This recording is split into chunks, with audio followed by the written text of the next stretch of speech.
Welcome to Inland Empire Alive, bringing you issues, events, and perspectives from throughout San Bernardino and Riverside counties. I'm David Brady, and today I'll be talking with author Nick Cataldo of the San Bernardino Historical and Pioneer Society about the region's rich history. That's today on Inland Empire Alive.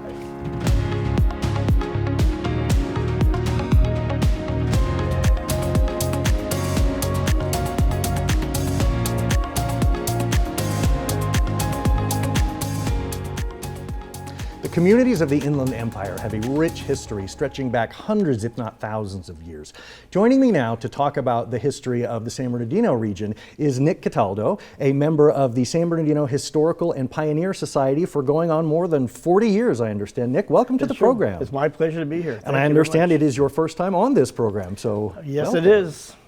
So the region, I grew up in this area. But you could probably put what I know about the Inland Empire in a thimble. What I know goes back maybe about 120 years. It's the Chaffee brothers. Tell me a little bit about, let's go even farther back. Talk to me about the history of this region. Okay, well, if we go way back, hundreds, if not thousands of years, you have the original inhabitants of this area were what we call the Serrano Indians. The Serrano was a Spanish name. The tribe actually called themselves Yuhaviatam, which means people of the pines. So they were the first people here, and they're still here today. So we had the Yuhaviatam, there was the Cahuilla Indians, there was the Gabrielino, which is named after San Gabriel Mission, out near Los Angeles area. And then in the 1820s is when the members of the Church of the San Gabriel Mission, they decided they wanted to develop an inland mission on a small scale because they had a lot of cattle grazing and they just wanted, just have a connection. So they decided on coming out this way. They settled in the San Bernardino Valley and they started a small little rancho. They call it an asistencia. Actually, it's called an estancia, but it's been misnamed asistencia. And that was during the 1820s. And then during the early 1840s, after Mexico acquired California, it became part of Mexico. Prior to that, it was part of Spain. We have Mexican rancho owners from throughout Southern California were granted land. And in this area here, a man named Don Antonio Maria Lugo was granted the Rancho San Bernardino. So it was a big cattle ranch. How much in terms of size are we talking about? Well, it was 8 leagues of land, which would come out to about 37,000 acres. However, nobody really measured. So Lugo and his 3 sons and his nephew, Diego Sepulveda, grazed all the way out from most of San Bernardino Valley up to Yucaipa and beyond. So they probably grazed over about 100,000 acres. Wow. And then after that, the 1851, the first settlers from Utah came out. They were Mormon settlers. They came out and they were basically looking for a way of spreading the Mormon faith to the Pacific coast. And they were actually planning on going out towards Chino, to the Rancho del Chino. But that didn't work out, and they decided to look elsewhere, and they had already took them 2.5 months to travel from Utah to what is now Glen Helen Park. That's where they camped.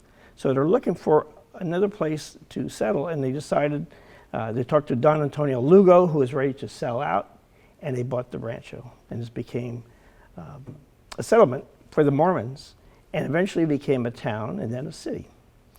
So I understand that you yourself, a little surprising, are not a native of the area. Tell me how you came to this interest in the history of this area. And you've got quite a few books that you've researched and written. So how did you become interested in this? Well, I as a young boy living in New Jersey, that's where I'm from, I remember watching Westerns on TV during the early 60s. So I'm old enough to remember those days. And both of my grandfathers loved cowboy movies. So we watched Gunsmoke and Wagon Train, Cimarron and Have Gun, Rope Travel, Paladin, Rifleman, all of them. And I was watching them, and I got intrigued with Wagon Train, with wagons, covered wagons. And of course, at the time, the furthest west I had ever been was Philadelphia.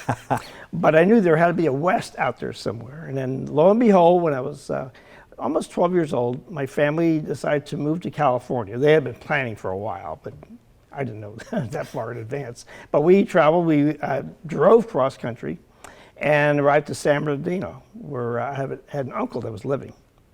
And I found out right away, obviously this was the West, and there were a lot of stories. I found some of the history behind it. And one of the historical personalities that I was intrigued in when I was a kid was Wyatt Earp. And I found out that Wyatt Earp and his family lived out here. Really? So I just really got involved with, I just got interested in history. I would cut out little newspaper clippings. And then as years later, when I was 25 years old, I joined the San Bernardino Historical Society, which was part of a longer, I can talk more about the whole historical society, it really goes way back. But I joined the group and I was 25 years old. I was probably 20 years younger than the next I was going to say, I wonder if you were the youngest member. But I was intrigued, I was asking questions. I always loved to hike, explore, and to read and research. And over the years, I've just expanded on that. Did you consider yourself a writer at that point, or did that come later? Oh, that came later. Oh, yeah. I've always been interested in researching. In fact, the first book that really got me involved with research was the 1964 World Almanac. Okay. And my father bought that for me. And I was so intrigued because my real passion, my first real historical passion, besides Old West, was baseball. And today, to this day, it stands true. So I really got involved with researching, not only just baseball, but also all these facts, and the tallest mountain in each state. I knew all the presidents in order, that kind of stuff. And so I started researching, and it wasn't until years later I wrote a couple articles for the San Bernardino Historical Society. And I look back at them as now, they were kind of like, try to keep everything in a chronological order, but it was kind of dry as a bone. And fortunately, my wife was an English teacher, and she'll say she didn't teach me much, but basically she taught me to write with a voice. And I was asked by the Sun, the San Bernardino Sun, if I'd like to do a bi-weekly column. And I had thought about that years earlier, but I had another friend, Fred Holliday, who was one of the early members of our historical society. He had done that. So I started writing, and I started working at writing with a voice. And I've been doing that for 24 years. So I've been researching and writing. And it's interesting you say that, because I got really interested in researching my family tree. And it can be very dry. It's just numbers and dates. And exactly. So like you say, I mean, to be able to sort of tell it as a story as it's happening, in a sense, to be able to sort of, put yourself in the place of those people and find the photos and the documents and the actual artifacts is so great. What do you enjoy most about doing this work? Is it the discovery? Is it about exposing people to history they didn't know that they were surrounded by? I think both. I mean, the longer I've done this, the more people I got acquainted with from different historical groups, as well as old timers. I did a lot of oral history with old timers. They're long gone now, and I just now with the internet, there's a little easier. You can get to newspapers.com, which is a great resource. So it makes it a little easier than going through microfilm and that kind of stuff. But I just love finding out more about the area. I love San Bernardino. I love the whole valley and the county. So I write about different parts of the county, but my main focus has always been San Bernardino and the Cajon Pass, which is nearby, which is a big focus. Do you find in doing this research that, yes, to a certain degree, you are buried in the library stacks and the microfilm, but you get to meet people, I would think. Absolutely. So a lot of this is, making relationships and building networks and finding people with like interests who have collections of letters and memorabilia. And so it isn't just dry, dusty. Oh, no, not at all. No, right. Initially, it was just personal interest. I want to find things out. And then as I'm collaborating with other people, whether it be historians or just people living in the town that really are passionate about where they live, I find out their stories. And you're right, history is, the value of history is stories of what happened. And it has just been great. I collaborate with historians from other groups as well as ours. And the more I do, the more involvement I've become with the Historical Society over the years, doing programs. I see the excitement that people have learning about where they live or learning about the subject matter. And that's a real excitement for me. So a lot of it is, the excitement that people have. And, well, you seem very contagious in sort of sharing that excitement, in making people aware that they are surrounded by history in the Inland Empire. Absolutely. This, like you said, this area goes back thousands of years. And for those of us that maybe moved here more recently and don't know all this, I mean, it's great that there are organizations like the Historical and Pioneer Society. What is your website? Where can people go if they want to sort of start digging into the history? Okay, well, our website is sbpioneer@yahoo.com. Okay. And we have a website on on the internet.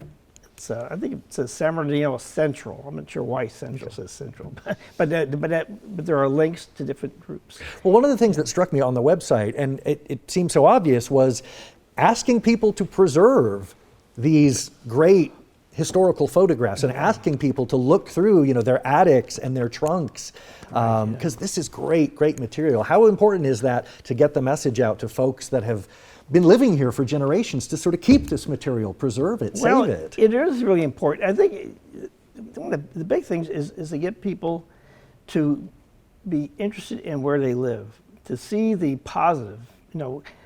San Bernardino, as well as other cities, have gone through changes over the years, and you certainly, in particular, San Bernardino has had issues, but a big part of overcoming that is looking at the positive, and looking at the heritage of what built the city, how the city developed, and just like any city. Every community will go through ups and downs. San Bernardino has had those over the years, over the last 150 years. But people, by collaborating together, by having this common bond and passion for preserving the legacy of the city, they come back. And so people just need to like where they are, not like negative aspects of it, but have a passion for moving forward. Do you have a favorite story? Is there like an anecdote or a tale or like a colorful character that you talk about? Well, there's a lot of interesting people. I guess one of the personalities in history that I'm very interested in, and one of my books that I wrote about, was Wyatt Earp. Wyatt Earp and his family. And so how does Wyatt Earp different from the myth? So you must know, you researched the man. Oh yeah, right. Oh yeah. In fact, when I first wrote an article in history, a history article in high school, I was writing based on the myth, and I remember I was kind of shot down a little bit, and I was thinking, how dare that instructor saying that? But it turned out, there is myth, but the real man was very interesting to me. When I give presentations on Wyatt Earp, and I've done it a lot, or the whole family, I'll say that Wyatt Earp kind of epitomizes the Old West more than anyone that I could think of. He straddled the fence. He was on the good side of bad. I'd say he was a good man. But there were times where he was, he took the law in his own hands, because that was part of frontier justice. Sure. So we can go through a whole story of that. He was a gambler. He also had prostitutes too, which is not a real, glamorous thing, but it was part of real life, and that's what happened. He was involved with prospecting or gold. He had other people doing the prospecting for him. He was an investor. He was an adventurer. He was at almost every mining camp you could think of during the 1870s and 80s. And this is during a time when travel was 3 to 4 miles an hour, on a good day on a good road if you're going by wagon. But he traveled all over. He was a buffalo hunter for a while. He was a very interesting man. And there are a lot of interesting characters. I mean, a lot of San Bernardino had some interesting, some things were. Rascals, Rogues? Rascals. Oh, yeah, yeah. Oh, the corner of 3rd and D Street, which is where City Hall is today. Of course, right now, City Hall is temporarily, the building is closed, was known as Whiskey Point. There was a saloon at each corner. Well, I always say that, there was a lot of action going on at Whiskey Point, and of course, at City Hall, there's always action going on there. So history kind of, but right, but 3rd and D Street was the main part of town, and it was just a small community when the Mormon settlers were here. 1857, 6 years after the first Mormon settlers came from Utah and developed the city of San Bernardino, they were recalled back to Salt Lake by Brigham Young, the church president. About 60% of the town left. In its absence, people came from all walks of life into San Bernardino, and many of them were prominent leaders, really great people like George Cooley, there was Ben Barton, there was Richard Ralphs, but there's also the Mason Henry gang, the Button gang, a guy named Elroy Johnson. They came in, and they were going up to the mining fields at Holcomb Valley, which was just settled. So Holcomb Valley was a really was a short-lived but a very prominent gold strike in a booming town. And San Bernardino, being the nearest town down the hill, well, that's where everybody went. And 3rd D Street became Whiskey Point. Wow. It sounds fascinating, and there's probably more yet to uncover, I would imagine. Oh, yeah, always. Yeah. So where's the place you would send somebody? Where's the first place you would send somebody to start, this kind of journey you've been on? Okay, for research, where I'd say the corner of 8th and D Street in San Bernardino. That's where our historical society is. It's called the San Bernardino Historical and Pioneer Society. We have, prior to COVID, and we had monthly programs on the first Thursday of each month, open to the public, and we have guest speakers that talk about a variety of topics pertaining to San Bernardino as well as the surrounding area. It could be Colton, Rialto, the San Bernardino Mountains, but we're all kind of in unison. Well, we look forward to those wonderful programs returning. Thank you. Nick, thank you so much for being on the you're program. welcome. It has been wonderful having you. Okay, it's a real pleasure to be here. Thank you.